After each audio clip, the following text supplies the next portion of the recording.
जय खानदेश मंडळी, मी आहे तुमची सोनल अहिराव आणि आज मी बनवणार आहे कच्च्या कैरींचे लोणचं, जे इंटरनेटवरती आता खूपच ट्रेंडिंगमध्ये चाललेलं आहे।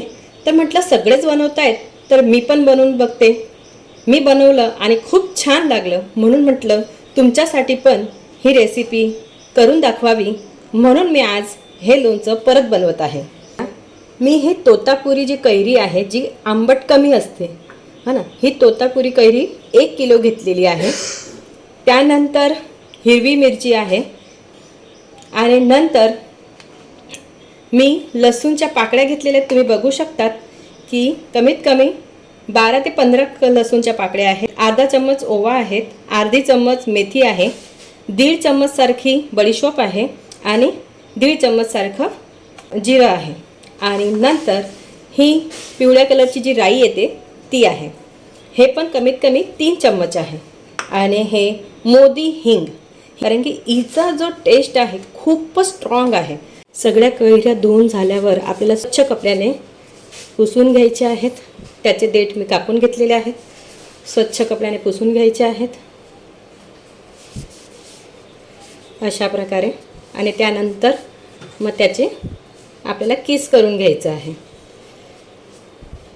आणि त्यानंतर आपल्याला एक ताट घ्यायचं आहे आणि हे जे आपले किसणी जे असते, हे जे मोठं आपल्याला जाळ जे दिसत आहे त्याच्याने आपल्याला ग्रेट करून घ्यायचं आहे। वरची साल काढायची नाही आहे, आपल्याला त्यासोबतच ग्रेट करायचं आहे। याच्याने करायचं जेणेकरून एकदम छान असे मोठे मोठे त्याचे स्लाइस येतील।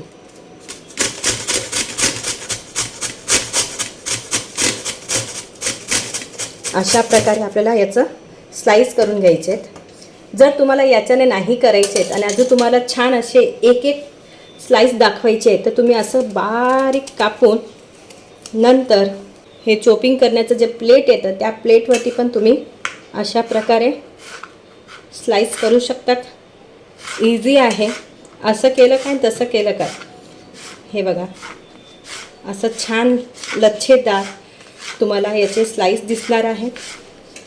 खायला पण छान वाटतात, खायला पण एकदम मस्त, काहीच जास्त वेळ लागत नाही। जर तुम्हाला वाटत असेल की याच्यात माझा जास्त वेळ वाया जातोय, तर तुम्ही किसणीने पण करू शकतात।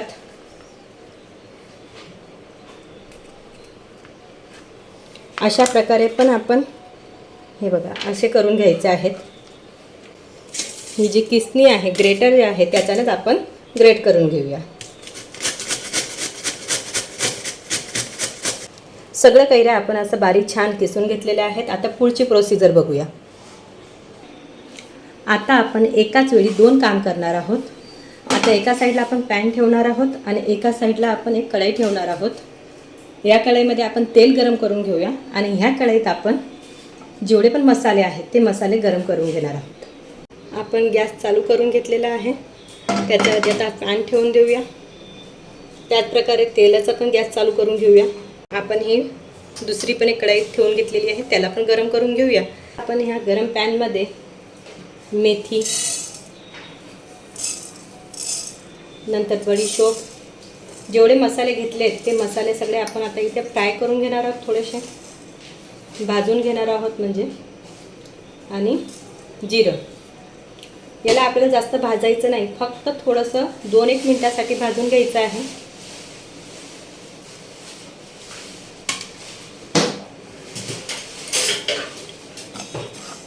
याचा थोडासा रंग बदलेपर्यंत आपल्याला भाजायचा आहे 2 मिनिटासाठी। मसाला भाजला जात आहे तोपर्यंत आपण एका साईडला तेल पण गरम करून घेऊया। आता पातेले पण छान मस्त, आपलं कढई जी आहे ती छान गरम झालेली आहे। त्यामध्ये मी कमीत कमी 1 वाटीसारखं तेल घातलेलं आहे।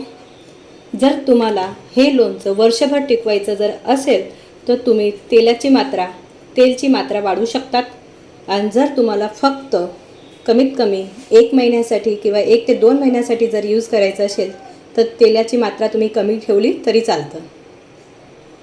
आपल्याला 1 वर्षभर टिकवायचं असेल तर आपण त्याच्यामध्ये जास्त तेल टाकायचं आहे आपल्याला। हा मसाला असा छान भाजून झालेला आहे, याचा छान असा सुगंध पण पसरत आहे घरात। आता हा मसाला आपल्याला थोडं थंड करून घेऊया आणि मिक्सीमधून बारीक करून घेऊया.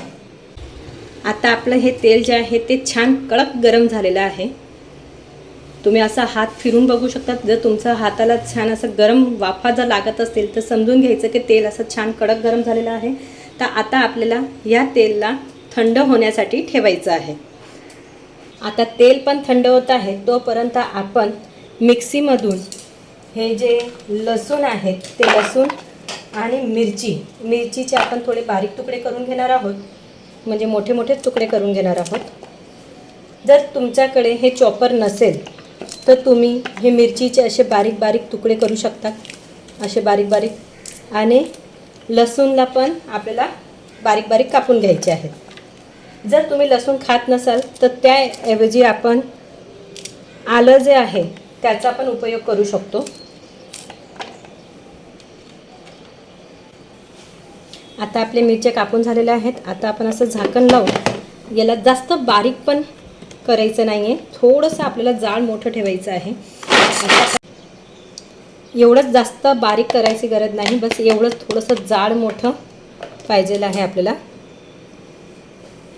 आता हा जो थंड झालेला मसाला जो आहे तो आपण मिक्सरच्या भांड्यामधून बारीक करून घेणार आहोत.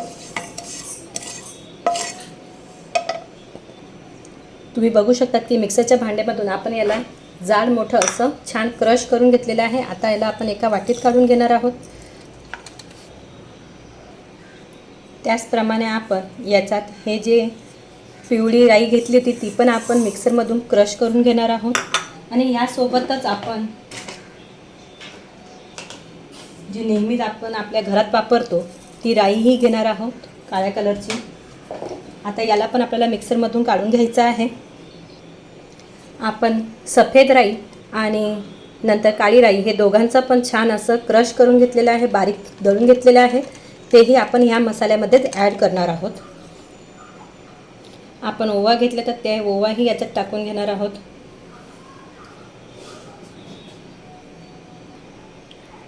त्यानंतर याच्यात आपण लाल तिखट टाकणार आहोत 1.5 चम्मच सारखं. जसं ज्याला तिखट आवडतं त्या हिशोबाने. तर मी 1.5 चम्मच तिखट टाकून घेतलेलं आहे. त्यानंतर अर्धा चम्मच सारखी हळद टाकून घेतलेली आहे. मीठ पण आपण याच्यात 1 ते 1.5 चम्मच सारखं घातलेलं आहे चवीनुसार. त्यानंतर आपण हिंगही घालून घेणार आहोत आणि याला आता छान असं मिक्स करून घेणार आहोत. आता याला छान असं आपण मिक्स करून घेणार आहोत. हा असा छान मसाला घरच्या घरी आपला तयार झालेला आहे. खूपच चविष्ट लागतो हा मसाला.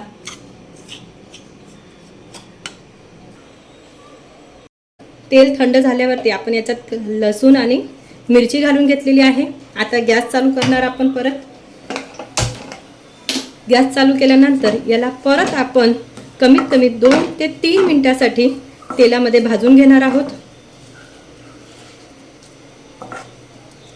तेलामध्ये भाजल्यावर परत आपण याला थंड करणार आहोत. जास्त नाही भाजायचं आहे. फक्त 2 ते 3 मिनिटासाठीच आपल्याला भाजायचं आहे. आता आपलं हे 2 मिनिटं झालेले आहेत. आपण आता गॅस पण बंद करून घेणार आहोत. आता याला पूर्णपणे थंड होऊ द्यायचं आहे. थंड झाल्यावरती आपण जो पण मसाला तयार करून घेतलेला आहे तो मसाला याच्यात ॲड करणार आहोत आपण. आता याला थंड होऊ देऊया.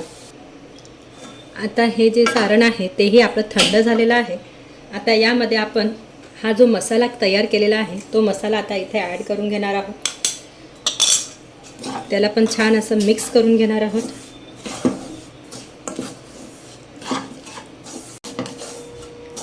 खूप छान असा सुगंध येत आहे त्याचा.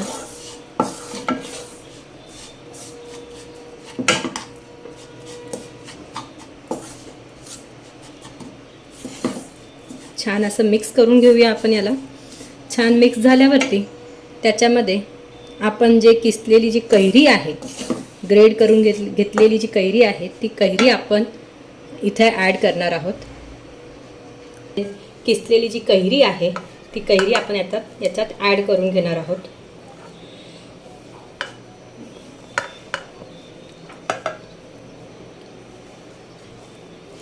कैरीचे सगळं किस टाकल्यानंतर आपल्याला हे छान असं एकजीव करून घ्यायचं आहे आणि त्यानंतर आपल्याला याला एअर टाईट कंटेनरमध्ये भरून तुम्ही फ्रीजमध्ये त्याला स्टोअर करून ठेवू शकतात.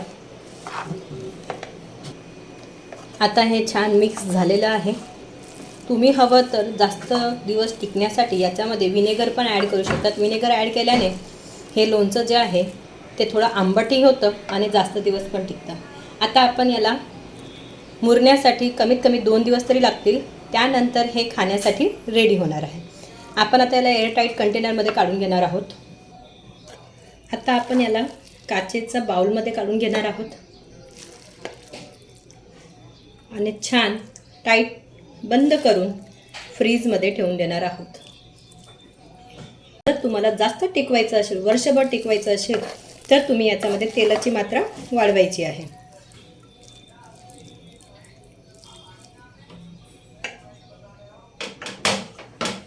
आता आपण याला एअर टाईट कंटेनरमध्ये बंद करून फ्रीजमध्ये ठेवणार आहोत.